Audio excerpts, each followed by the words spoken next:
Hi, my name is Dr. Robert Priebe. I'm the creator of the vlog entitled Parks Are Like Icebergs, where I share my 30 plus years of parks and urban planning experience, as well as my recently completed PhD, where I analyzed the parkland decision making in the Edmonton area from the 1960 to 2010 period using institutional theory. So today is a discussion of a particular form of land use called multi-use development.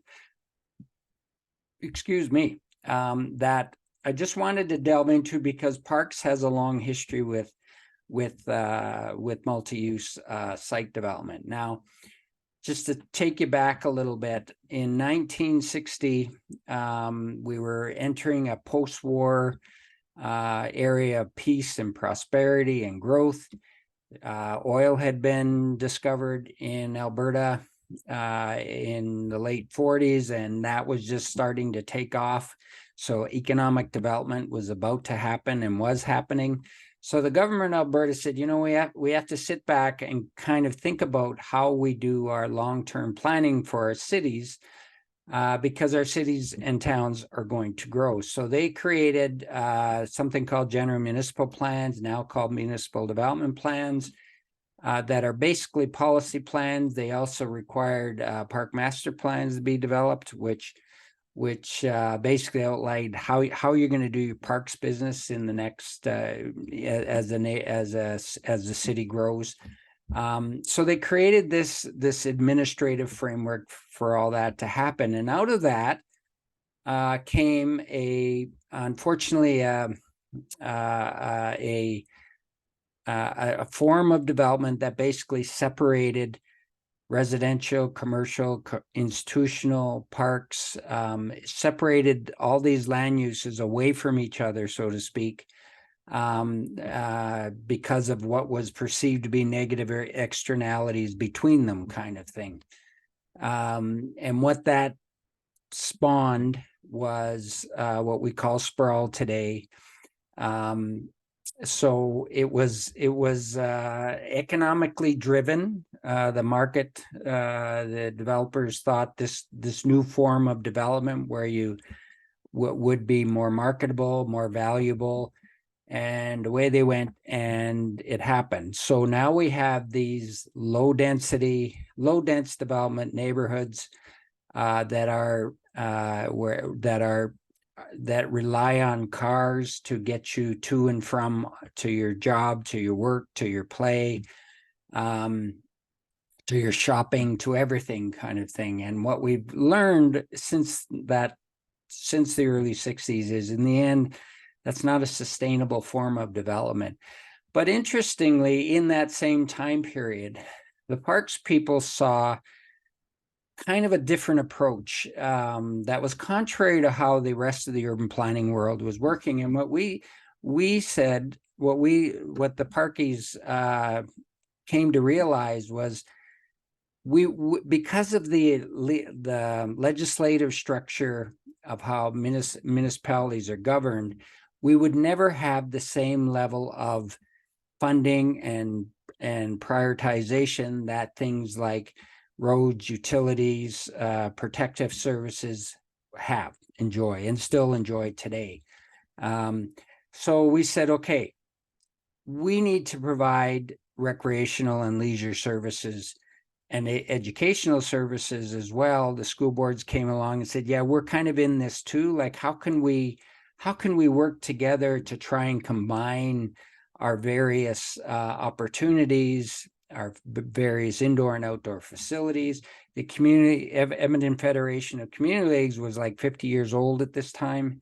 They were inclined, wanted to get engaged in this discussion as well. So all these partners, community, certainly the community partners, but also those that had a particular public-facing service like schools, got together and said, okay, how can we organize ourselves in such a way that we expand the opportunities that that the community needs, and simply by sharing our land, sharing our facilities in ways that makes them accessible to the public, the collective benefit of the public.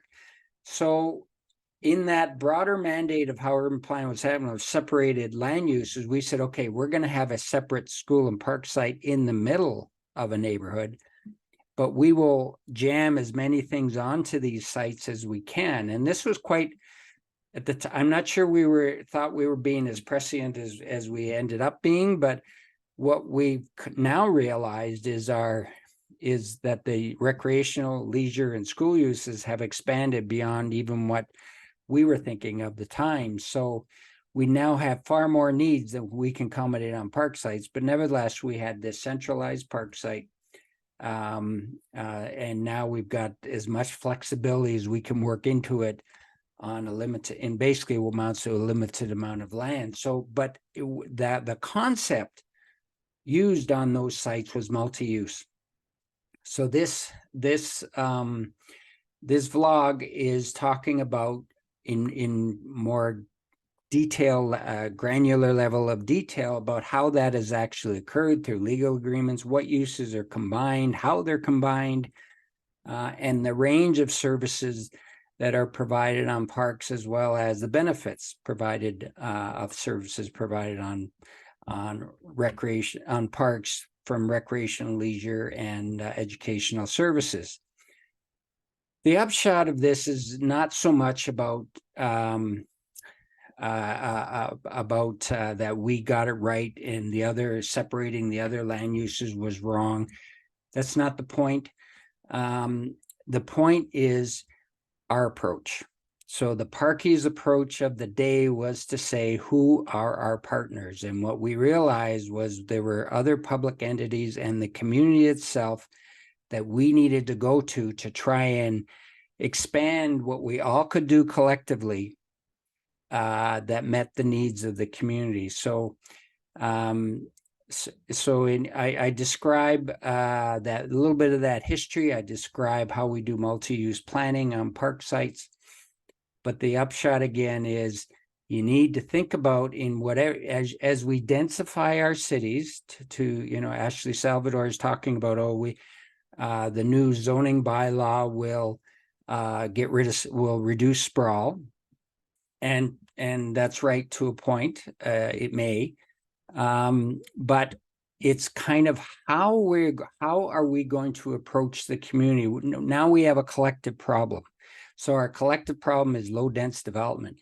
So how are we going to address that with and for the community? And my take has always been, quite frankly, you start with the community and you end with the community. Economic interests have a role to play, an important role to play, and they have a right, an expectation of profit, a reasonable profit, which is cool. But we need to, whatever solutions we find to densify neighborhoods, we need to start and end with the community. So don't come to the community with a solution. Come to the community with a problem that we all share, and figure out with the community, how can this actually work? Thinking about all our partners, our school board partners and our developer partners, to see how we can best do that.